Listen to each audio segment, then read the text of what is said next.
Yan, good evening mga idol. Good evening. Magandang gabi po. Welcome pong muli sa ating channel. Ito pong muli ang inyong lingkod, si Boyet, ay muling bumabati ng isang magandang gabi. Mga idol, shoutout muna sa ating mga subscriber dyan, sa ating mga viewer. Kaya din sa ating mga kapwa vlogger na nasa larangan ng ghost exploration, nasa larangan ng pag-ghost hunting, at iba pang mga larangan ng pagbablog. Shoutout din sa ating mga idol na si Idol Bungo, Idol Bungo TV, si Idol Commander Bantugan. Isama na rin natin si Idol Ismatak Inatak.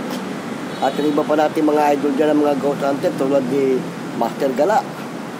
Yan, si Idol Adventure Ducks. At yung kanyang grupo, sila Boss Rino. At yung iba pa, si Bal. Lahat ng ating mga idol dyan sa larangan ng mga ghost exploration at iba pa ay pinabati natin ng isang magandang gabi. Mga idol, tuloy natin ang ating kwentuhan tulad pa rin ng dati. Tayo naman nasa larangan pa rin ng pagbablog sa pamamagitan ng kwentuhan. Diba? Tama mga idol? Dahil yan lang naman ang natin Hindi naman tayo marunong ng ginagawa ng iba nating kapwa vlogger na may kung ano-anong video pinapakita. Yung PowerPoint, di ako marunong nun Wala pa tayong alam sa ganyan, kaya ganito lang muna, kwentuhan. Kanina kung napakinggan nyo yung video natin tungkol sa yung tinatawag na yung paglalakbay, ikinento ko nga sa inyo nung galing ako ng Bataan, galing kami ng Bataan, ay tungkol sa mga terminal.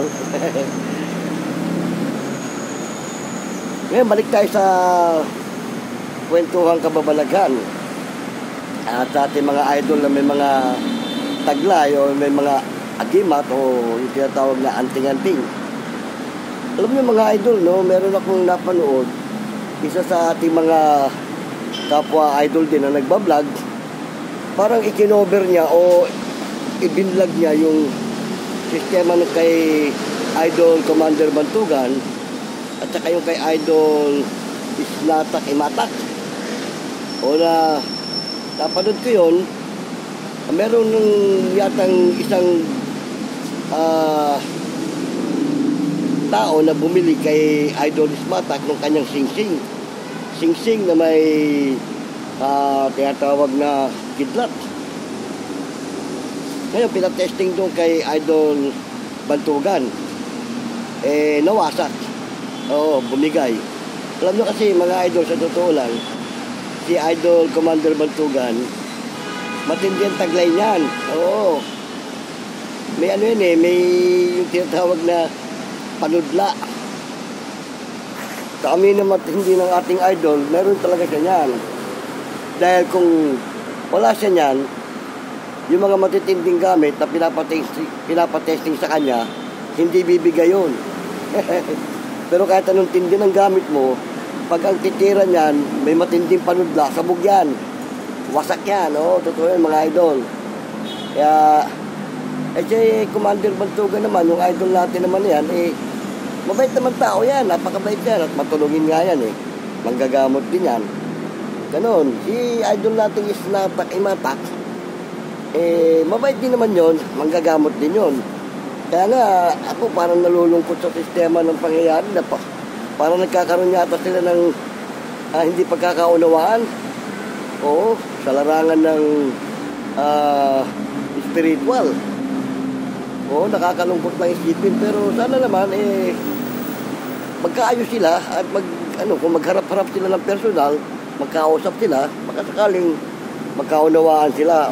Meron na silang parang hindi pagkakaunawaan dahil una, hindi pa naman sila nagkakaharap ng personal. Pero hinahangad natin na sana ayos-ayos na sila dahil kasi tayo naman may mga antingan ganyan, hindi naman tayo dapat naglalaban-laban o nagpapasiklaban sa ating mga gamit, di ba? Tama mga idol? Oo, kasi isa lang ang ating layunin kaya tayo merong mga ganyang taglay. Ang layunin natin, meron tayong pandepensa. O pangontra sa anumang uri ng mga masamang espiritu at sa mga masasamang tao na naghahangad ng hindi maganda sa atin. Di ba? Tama mga idol? Kaya sana naman yung dalawa nating idol na yun, magkaayos sila. Ang problema lang kasi hindi pa sila nagkakaharap. Pero nabanggit ko na rin minsan, dapat kasi kung halimbawa, yung gamit mo, binili mo o binigay sa'yo, kung alam mo na yung gamit na yun may bisa o may taglay na yung tinatawag na gabay, hindi mo na nga dapat ipapatesting pa kung kani-kanino yan. Oo, kung tiwala ka dyan sa gamit mo. Nabanggit mo na yan sa mga una kong video kung tiwala ka sa gamit mo at pinangahawakan mo siya, hindi mo na dapat ipatesting. Antayin mo yung pagkakataon na dumating yung hindi mo inaasahang mga pangyayari. Doon mo malalaman yan kung talagang may virtue dyan o may visa. Di ba? Tama mga idol? Ganun. Kaya lang may mga idol din tayo kasi na gusto nilang malaman talaga ng personal kung yung bang binili nila o yung binigay sa kanila legit. Di ba? Tama? Kasi alam niyo mga idol, nabanggit ko na nga rin yan na kahit na legit yung gamit mo kapag yan pinatesting mo kung kani-kanino, isa lang ang nagiging tendency niyan. Parang wala kang tiwala doon sa gamit mo. Di ba? Tama? At nabanggit ko na nga rin yan, nagtatampo yan. Sa oras na ipinatesting mo yan, kasi yung pagtitesting, hindi mo masasabing hindi sinasadya yun pananadya yun. Sinasadya mo yun.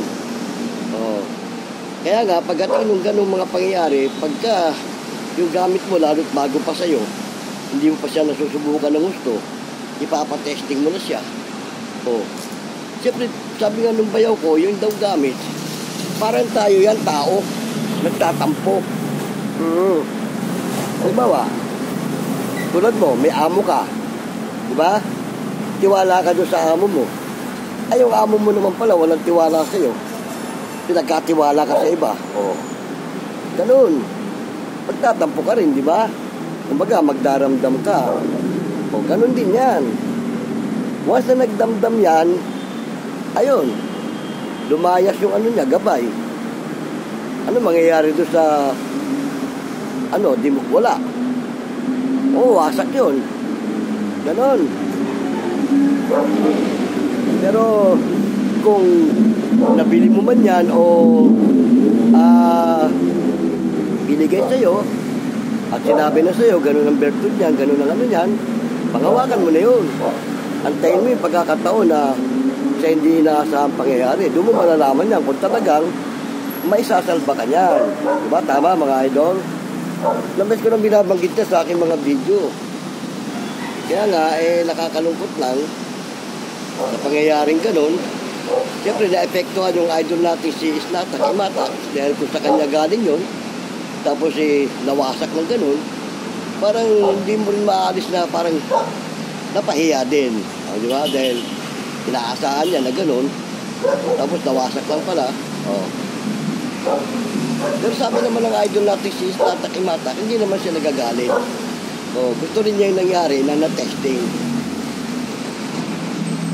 Pero ako, ang advice ko lang, mga idol, lagi ko sinasabi, kung meron ka mang gamit, ano man ang taglay mo, ano man ang gamit mo, huwag na. Kung na ipatesting ko kani-kanino. Kasi, pag nagtampo nga yan baka pag nagtampo sa'yo yan doon sa oras na hindi mo inaasahan nga, hindi mo naman siya mapakinabangan. Di ba? Ganun lang mga idol. Yan naman, nagkukwento lang naman tayo dahil doon sa napanood ko, dahil nakalimutan ko yung idol natin yung nag-vlog. Pinakita nyo talaga. Ngayon, siyempre, hindi lang naman ako o kung sino na nakapanood, marahil nakapanood noon. O yung vlog na yun ng ating idol. At nabanggit pa nga doon ang idol natin si Commander Bantugan. Abangan nyo, marami pa tayong titestingin. Si Commander Bantugan naman hindi naman siya mismong maghahamon sa'yo. Dali mong gamit mo rito. Testingin natin kung talagang magaling yan. Hindi. Kusa siyang pinupuntahan ng mga tao na gustong magpa-testing sa kanya. O halimbawa, alam na may gamit ka. O, hindi naman niya sasabihin, punta ka rito, testingin natin yung gamit mo. Hindi naman siya ganun Oo, yung mga tao nagkukusa na magpa-testing doon sa ating idol. Kasi idol naman, very humble naman yan Pero ako, wala akong pinapanigan sa kanilang dalawa dahil pare-pareho ko sila mga idol. Lahat naman halos na mga kapwa natin may ganyan, idol ko sila kasi iisa ang ating layunin nga, di ba? Magkaroon tayo ng sapat na depensa. Ganun. Kaya mga idol, bagay, nasa sa inyo yun, tanggapin nyo hindi yung advice ko, wala namang mawawala sa akin, di ba? Pero ginagarantiyahan ko sa inyo, maraming mawawala. Chat. Dahil oras na ipatesting yung gamit nyo at nawasak, ayun na. May nawala sa inyo o wala? Meron, di ba? Yung hindi mo inaasahang pangyayari na ganun pala, mawawasak lang pala yun. At magiging dahilan pati yan yung parang mawawalan ka ng tiwala sa mga gamit. Oras na pinatesting mo yung gamit mo, tapos nasira, nawasak, kakaroon ka na ng doubt. So, iisipin mo na yan, baka lahat ng gamit, ganyan, nadadamay yung mga ibang gamit na talagang legit. Yun lang naman, nagkukwento lang naman tayo tungkol sa mga ganyang bagay. Kaya, sinasabi ko lang din sa inyo. Di ba? Tama mga idol? Kaya nga ako, ang advice ko lang sa ating mga idol sana magsama-sama tayo sa larangan ng ganyan mga kababalagan na ating mga nasasaksihan sa ating kapwa. Oo. Ako, sinasabi ko na sa inyo, mga idol, walang masamang damo sa akin, lahat, idol ko. Oo. Kapagawa, hindi ko pa kayo nakakasama ng personal at hindi ko pa kayo nakakaharap ng personal, sa pamamagitan lang ng mga video ganito, ina-idol ko na kayo dahil nakikita ko yung mga sistema nyo Oo. Ako, kapag nakita ko na kapwa ko may ganyan, natutuwa ako. Oo. Kasi, buti nga, lumalaganap na ngayon yung ganyang mga dati wala sa mga video ganito yan Oo, wala. Kumbaga, sikreto talaga yan. Kung sino lang ang meron, sila lang nagkakaalam. Ngayon nga, inihahayag na Di ba? Nahayag na. Kaya nga ako dati, hindi ako nagbablog ng ganito tungkol sa mga bagay na may mga kababalagan o kung ano pa man. Dahil ang linya ko talaga sa pagbablog, nabanggit ko na nga tungkol sa negosyo, serbisyo publiko. Yan, dahil nga, itong inyong lingkod miyembro tayo ng Lupon, taga Pamayapa. Kaya nga ako, walang masamang sa akin Gusto ko payapa lahat Dahil nga, miyembro nga ako ng Lupon, taga Pamayapa Kaya gusto ko lahat ng mga idol natin, payapa. Di ba? Tama? Pangit kasi yung pare-pareho tayong meron, tapos tayo magkikirihan, di ba? Bagay, akin lang naman mga idol, advice lang naman. Oo. Kung tanggapin nyo hindi, yung mga sinasabi ko, sabi nga, you are the king of yourself. Di ba? Ikaw ang hari ng sarili mo. Wala sino man pwedeng makialam sa'yo. Di ba? Pero wala namang masama kung tatanggap ka ng advice, karagdagang knowledge yun. Di ba? Kaya ako, pag may nag-advise sa akin at naramdaman ko medyo maganda, dahil kabubuti, tinatanggap ko. Oo, kasi karagdagang kaalaman mo yan Oo, di ba? Hindi ko mo may alam ka na sa sarili mo, pangahawakan mo yun, ayaw mo lang tanggapin yung nung iba. Oo. Ako hindi. Kahit na alam kong meron akong pag may nag sa aking iba, tinatanggap ko yun. Ina-accept ko yung mga advice nila. Kasi karagdagang knowledge mo nga yun Oo. Walang mawawala sa'yo. May madadagdag pa. Di ba? Tama mga idol? Naman, tayo naman yung nagkukwentuhan lang sa mga ganyang uri ng mga pangyayari dahil nga, na nakikita rin natin, napapanood sa ating mga kapwa-vlogger, yun, ikukwento lang naman natin. Pero shoutout sa inyo lahat mga idol, Lahat kayo, hinahangaan ko. Puntahan naman natin yung mga iba nating idol na sa Ghost Hunter. Ito mga idol, mag-a-advise na naman ako sa ating mga idol dyan ng mga Ghost Explorer, Ghost Hunter. Ingat mga idol, ingat. Kasi siyempre, yung pupuntahan nyo na pag-i-explorean nyo, lambet ko na binabanggit, ang Diablo nakahanda sa inyong pupuntahan. At alam na darating kayo. Di ba? Tama? Kaya, ina-advise ko rin yan sa ating mga idol, huwag kayong lalabas o aalis ng inyong bahay na hindi nyo kasama ang inyong gabay. Di ba? Tama? Unang-una na, higit sa lahat, panalangin sa taas. Importante yun. Kasi sa kanya nagmumula ang lahat. Di ba? Ano man ang dinadala mo sa iyong sarili, kapag ka hindi mo inihingi ng gabay sa taas, para kang nanghawak sa sarili mo. Di ba? At lagi ko sinasabi na kapag dumating kayo sa area, ingat lang. Kasi, di ba, nabanggit ko na nga na kapag ang Diablo nakihalo sa inyong ginagawa, maging gawing makatotohanan yung inyong ginagawa dyan, medyo may peligro yan. Lalo, wala naman kayong masyadong kakayahan sa larangan ng spiritual. Di ba? Kung ang kakayahan nyo lang mag-vlog, mag-explore, marami tayong mga idol na lakas ng loob lang ang ginagamit. Lakas ng loob. Pero mas mainam yan, bukod sa may lakas ng loob ka, meron kang kaalaman sa spiritual. Para dumating yung time na subukin ka ng Diablo, kaya mong ipagtanggol ang sarili mo laban sa kanyang mga alipores. Di ba? At nabanggit ko na nga, nakakatakot yan. Baka mamaya isa sa mga kasama nyo saniban o sapian at walang marunong magpalayas, ayun ang delikado. Baka lahat kayo mataranta. Kaya kailangan kahit papano dapat may alam kang konti na pandepensa. Pero nga ako napapanood minsan nandoon na sila sa area Tapos pag nagmimilagro na yung area, sabagay siguro scripted lang naman din yun kung kanilang ginagawa. Ang sabi nung kasama nila, walang magpo-protection walang protection prayer. Idol, pagka ganun ang tuwan-tuwa Diablo nun. Bakit? Hindi ka pala magpo-protection prayer paano kung halimbawa subukin ka ng Diablo? Bigyan ka ng matinding alipores niya. Ayaw mo mag-protection prayer. Paano yun? Di ba? Maski yung taglay mo, kapag ka gano'n ang pakiramdam mo sa sarili mo, baka sa oras na gagamitin mo na siya, ayun nga, hindi tumalab, magtampo sa'yo, iwanan ka. Di ba? Ganun. Kaya nga, ina-advise natin sa ating mga idol, mahalin nyo ang inyong mga gamit. Sabi nga ng bayaw ko, ang gamit magaling. Kung magaling kang mag-alaga.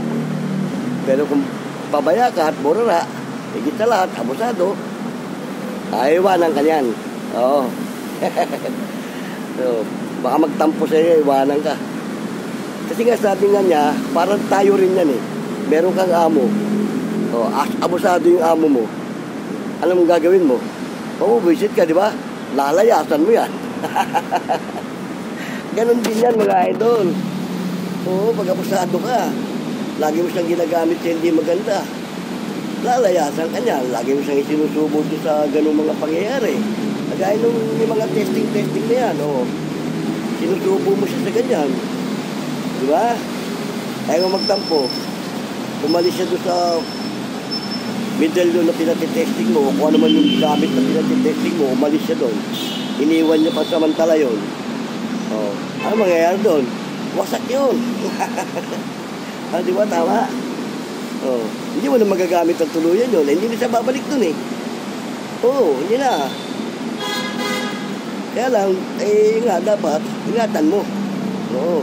Pero sabi nung bayaw ko, yung mga ganun daw na pinapatesting na gamit na nawasak o nabutas dahil sa tinamaan siya, pag talagang may tiwala ka pa rin doon, kahit na butas na yon o wasak na yon, kung talagang may tiwala ka, yun daw gabay nun, babalik. Babalik doon. babalik siya. Mapapakinabangan mo pa rin daw yun sa mga hindi mo inaasahang pangyayari. Kaya yung mga nagpa-testing dyan na wasak na yung gamit, nasa sa inyo yun. Kung hahangarin nyo pa o hindi na. Kasi meron nga kaming nakasama noon eh. Hindi ko malaman kung taga saang lugar siya eh. Pinatesting niya yung medalyon niya eh. Butas talaga. Oo.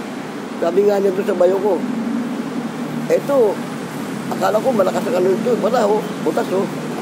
Alam mo, sabi ng bayo ko, nagtampo yan.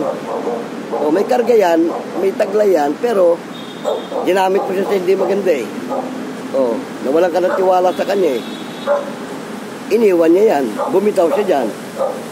O, pero may pag-asang bumalik siya dyan kahit butas na yan, wasak na yan, kung iingatan mo na siya at mamahalin mo. O, kaya nun, sabi ng bayo ko, kahit butas na yan, kung may tiwala ka pa rin yan, babalikin dyan. O, kasi wala naman dyan yung ano niyan eh. Sabi nga niya, yung medalyon, nawawasak, nasisira. Pero yung salita nun, hindi yun. Sabi nga, anumang bagay sa mundo naglalaho. Pero yung kanyang salita, hindi magkakabula. Oo. Yung napanood ko eh. Kung malaman ko nung pangalan ng idol natin noon eh. Talagang like talaga oh. Oo. Talagang napanood ko yun eh. Pa-testing talaga siya. Live siya eh. Talagang hindi talaga siya tinablan. Tinamaan siya, ba't hindi? Pero wala lang. Parang wala lang. Ganon. Meron talagang ganon. Yung iba kahit walang medalyon, basta't matindi ang esprekitik. Eh sabi nga ng bayaw ko, yung medalyon kung meron ka niyan at alam mo salita, di ba rin maiwan mo yung medalyon? Basta pag-alis mo yung kanyang salita, gamitin mo. Yun ang magiging gabay mo. Ganon, mga idol. Paano? Salamat na marami sa may sandali ng ating kwentuhan. Eh, sinamahan nyo ako. Ha?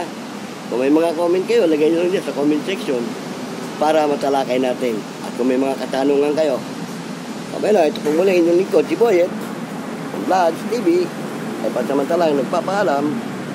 Hanggang sa muli, paalam!